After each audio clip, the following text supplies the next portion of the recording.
والطريق إليه واضح للقاصدين والدليل على الهداية للآمنين والصلاة والسلام على سيدنا محمد وعلى آله وصحبه الطاهرين الطاهرين يا أيها يا قيوم يا حنان يا منان يا ديان يا سلطان يا ذا الجلال والإكرام أما بعد فيا أحباب الفضائل Ketua Umum Perjuangan Nasional Indonesia Syarif Haji Abbas bin Yaksi Al-Husaini Nata'anallah bitulil hayati Wakil Ketua PWI-LS Pusat Dr.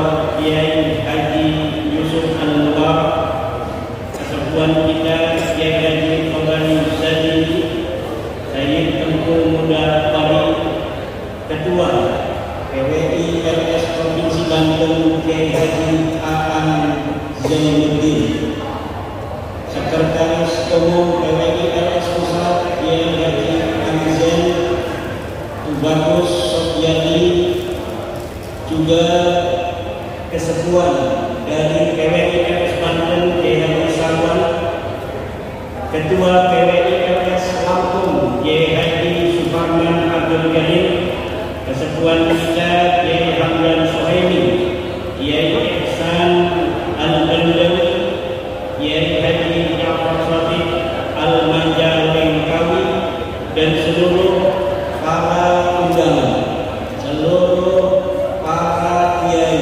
seluruh para pejuang Wali Songo Indonesia. Selamat kepada pengurus PWI-LS Provinsi Banten yang baru saja dilantik, mudah-mudahan akan semakin semangat. Sebelum dilantik, Kiai Aan Zainuddin ini semangatnya luar biasa. Ketika sudah dilantik, maka semangatnya ini harus 100 kali lipat lebih semangat dari sebelumnya. Dan pelantikan ini diadakan di Cilegon. Pelantikan ini diadakan di tanah Banten, tepatnya di Cilegon, tanah yang pada tahun 1888 menjadi basis perjuangan pribumi melawan penjajahan kafir Belanda. Kiai Wasim, murid dari Syekh Abdul Karim At-Tamama Al-Bantani, murid daripada Syekh Nawawi At-Tamama Al-Bantani, dan seluruh kiai-kiai mereka Qadiriyah Naqshbandiyah dari Tanara, Ronjo, Resek, Tirtayasa, Pontang, Sawalungun, Cilegon, Cigading, dan Bojonegara bersatu padu menyusun strategi rapat di Pasilia, rapat di Bendung, rapat di Pontang, rapat di Bojonegara, rapat di Cilegon, rapat di Kaujon, Herat. Untuk apa? Untuk bersatu padu dengan masyarakat seutuhnya pada saat itu untuk melawan penjajahan kafir Belanda.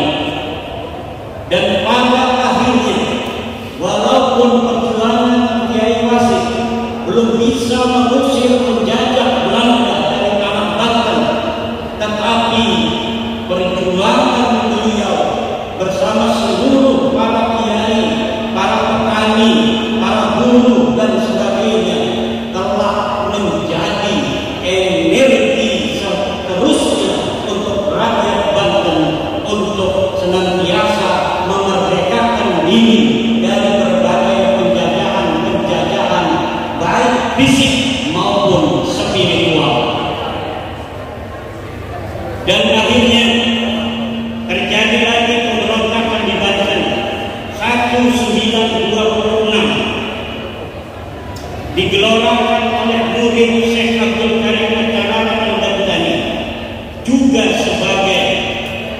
Mursyid Khalifah Al-Qadiriyah wal Naqsyabandiyah, Syekh Kiai Agung Asnawi dari Calengi. Sebelumnya, semenjak Kesultanan Banten ini dihapuskan, diserbu, dihancurkan oleh Belanda tahun 1808, maka ketika kesultanan itu sudah secara resmi tiada, otoritas keagamaan dipegang oleh para kiai, oleh para bangsawan. 1808 Kesultanan Banten itu dihancurkan. 1811 Kiai Budiman dari Pandeglang sudah memberontak pada Belanda. Kemudian diteruskan oleh Mas Jakaria yang memberontak kembali pada Belanda sampai beliau, Mas Jakaria ini, dibakar hidup-hidup di alun-alun Pandeglang. Dilanjutkan oleh keturunannya Mas Bahia, kemudian sampai seterusnya banyak pemberontakan yang dilakukan oleh masyarakat Banten kepada Belanda. Kenapa?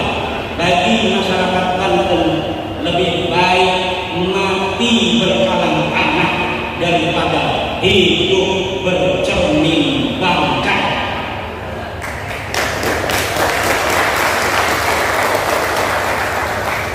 Tetapi dulu Nabi Muhammad SAW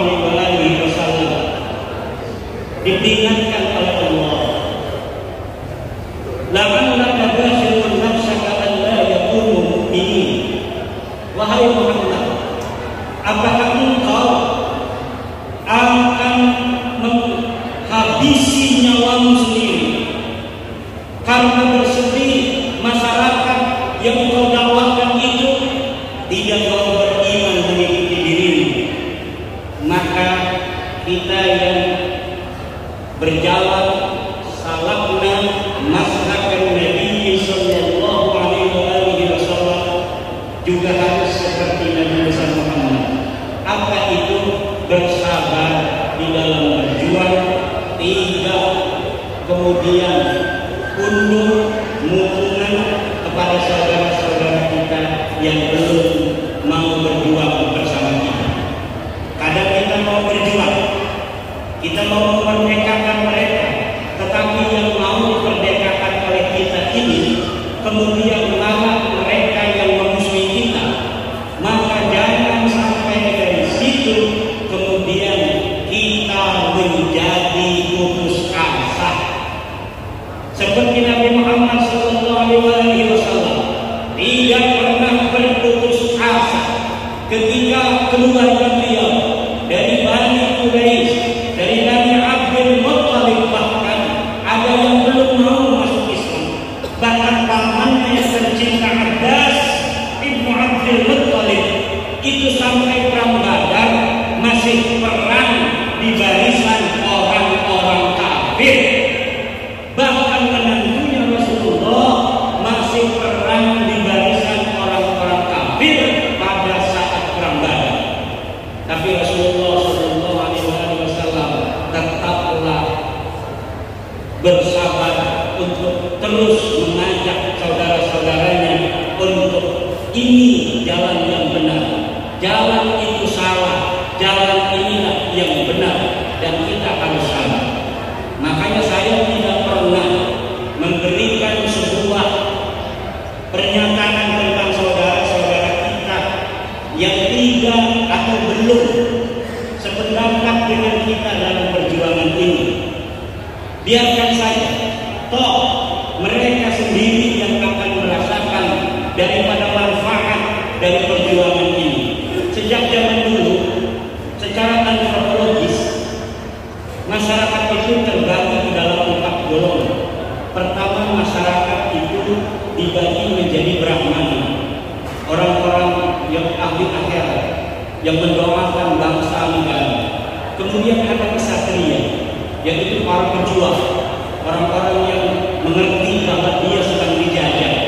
Orang-orang inilah yang senantiasa berada di garis paling depan di dalam bagaimana memerdekakan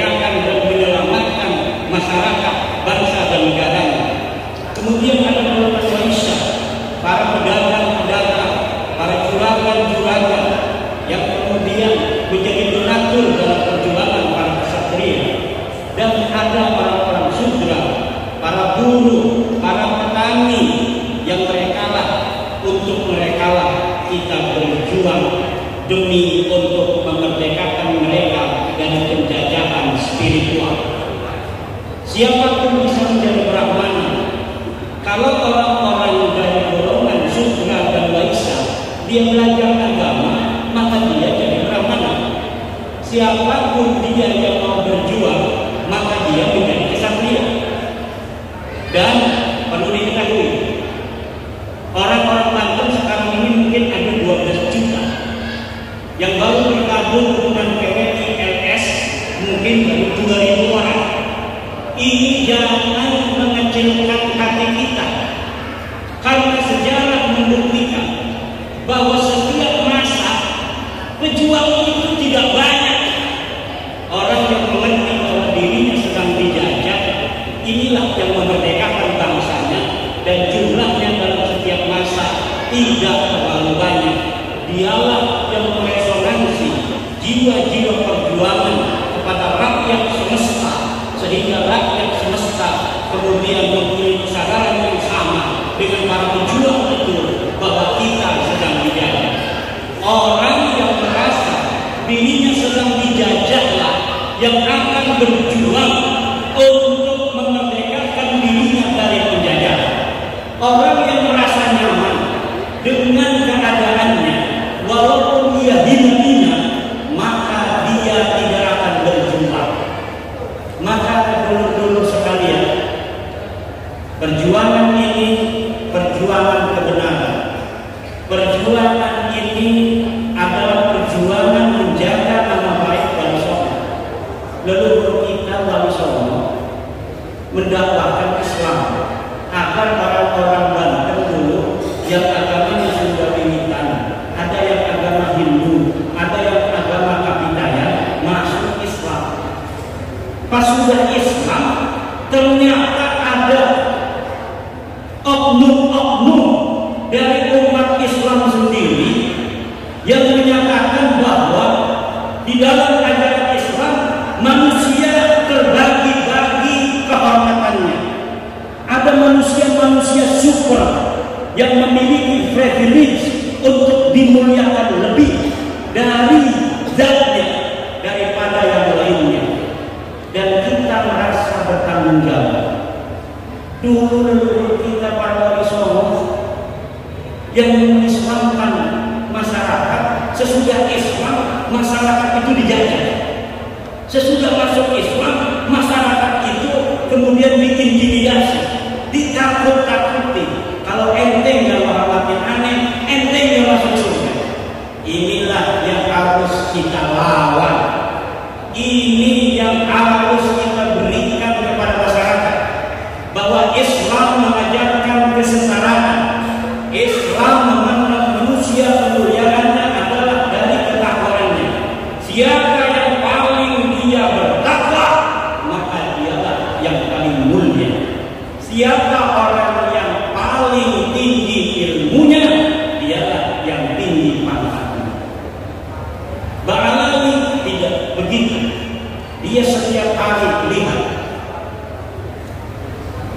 di YouTube ulama-ulama penceramah dari kalangan Banten ini, 90% isinya cuma tentang keluarganya. Ceramahnya adalah tentang bagaimana orang lain harus menghormati mereka. Ini bukan ajaran Islam, ini ajaran-ajaran setan, dan kita harus lawan terus. Kita jangan bosan untuk memberitahu kepada masyarakat bahwa apa yang mereka katakan bukan ajaran Islam. Yang mereka ceramahkan bukan ajaran Islam. Ajaran Islam menghargai seluruh manusia. Kenapa Wali Songo itu cepat mengislamkan orang menjadi banyak langsung masuk Islam? Karena Wali Songo memasukkan orang, mengajak orang masuk Islam dengan memuliakan semua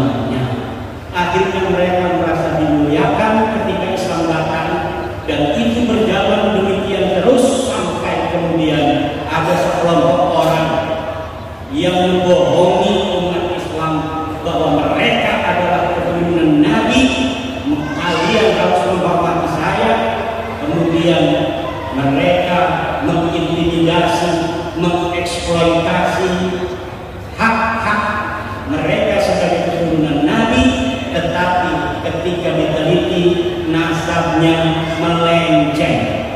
Mereka ternyata bukan keturunan Rasulullah Muhammad SAW, baik dari sisi antropologi, dari sisi historiografi yang ada pada abad ke-4, ke-5, ke-6, ke-7, ke-8, ke-9, dari sisi tes DNA. Keluarga Nabi tes DNA semuanya J1. Keluarga Nabi tes DNA keluarga J1. Mereka tes DNA G, yang menunjukkan jangankan mereka sebagai keturunan Rasulullah Muhammad, orang Arab dan mereka bukan. Kemudian dari sisi spiritual, banyak yang sudah menghubungi saya, para kiai yang bermimpi bertemu Rasulullah Muhammad SAW dan mengatakan Bahlawi ini bukanlah keturunan daripada aku. Sampaikan kepada semua orang bahwa Bahlawi ini bukan keturunan daripada aku, tidak ada kaitan mereka dengan nasabku yang mulia. Allahumma shalli wa sallim wa barik alaihi. Bukan hanya kiai, bukan hanya para ulama yang laki-laki, yang perempuan banyak yang bermimpi bertemu Rasulullah Sallallahu Alaihi Wasallam, kemudian mengkabarkan bahwa dia bertemu dengan Rasulullah dan Rasul katakan bahwa Bahlawi ini bukan keturunan aku. Allahu Akbar. Ini sudah lama sekali. Saya tidak pernah bicara tentang riwayat-riwayat ini, tetapi sekarang hampir 90 orang sudah nggak percaya pada Bahlawi keturunan Nabi. Maka sekarang ini sudah boleh bahwa referensi spiritual itu sudah ada sejak bab nasab ini saya gulirkan. Sejak bab nasab ini saya gulirkan, banyak orang yang bersaksi mereka bermimpi bertemu Rasulullah, bahwa Rasulullah katakan Bahlawi bukanlah keturunan Nabi Muhammad SAW. Tidak ada kaitan antara aku dan Bahlawi dari sisi nasab, dari sisi darah, dari sisi genetik. Saudara-saudara, hari ini orang yang bisa ditipu adalah orang yang masih husnudzon kepada penipu. Orang yang masih bisa dibohongi adalah orang yang husnudzon kepada para pembohong. Orang yang bisa didolimi hari ini adalah orang yang masih husnudzon kepada orang-orang yang zalim.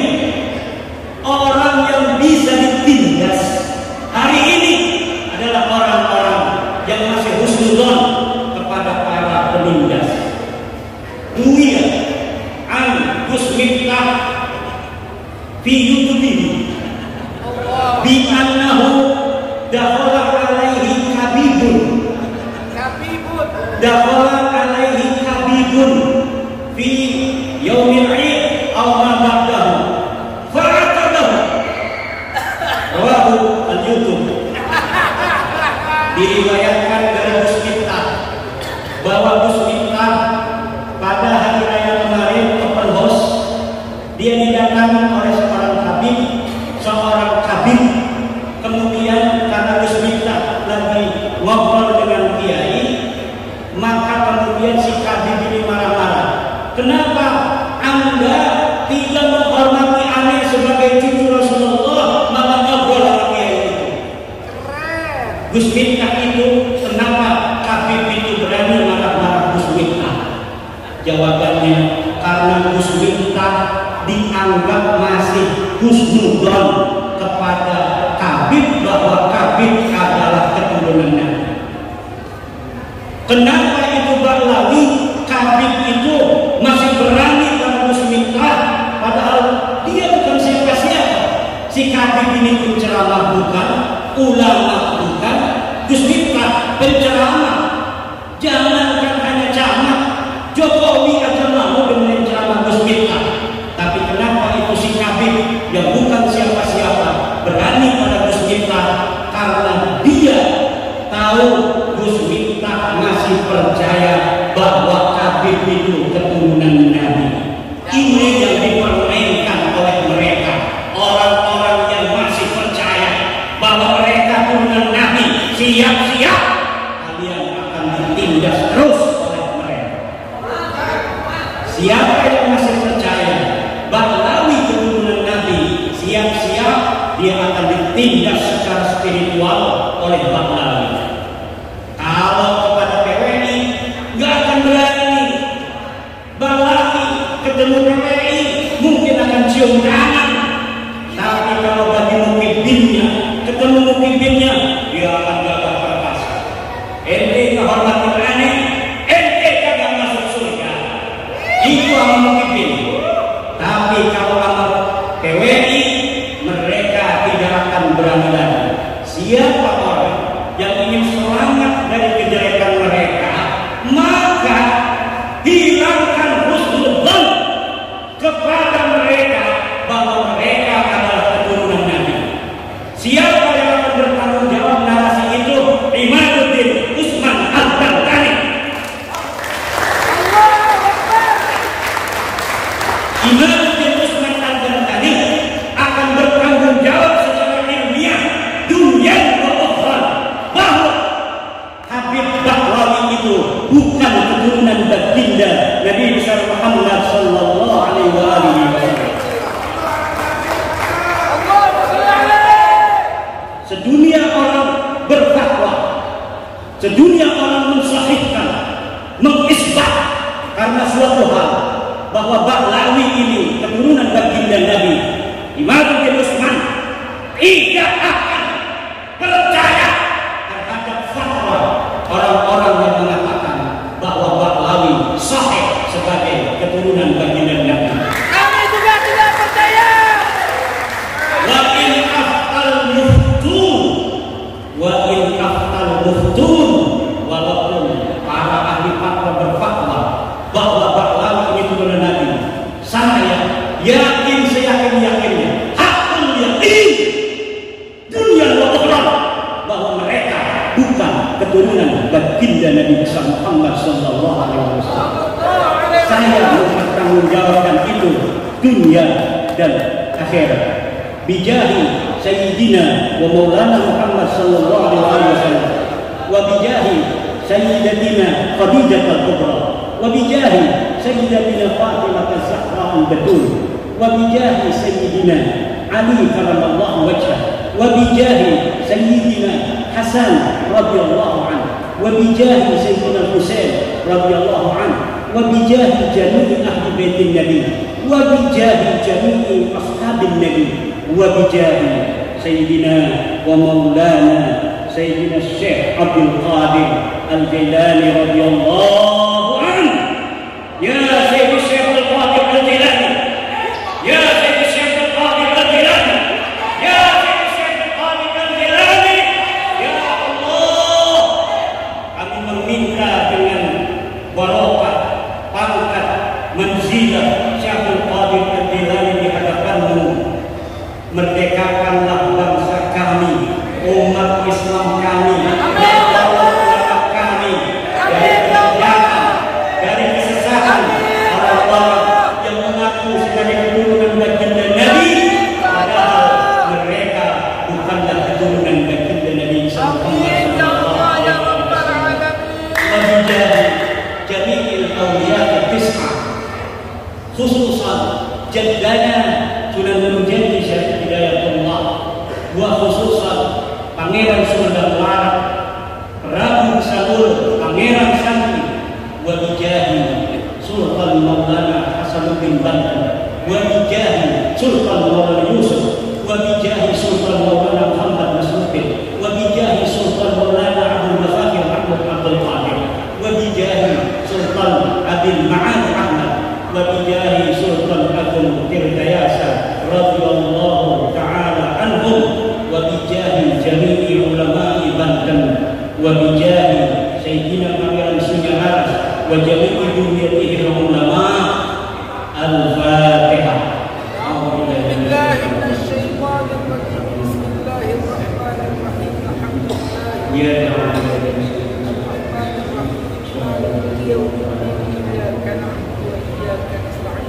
Wallahu a'lam bishawab.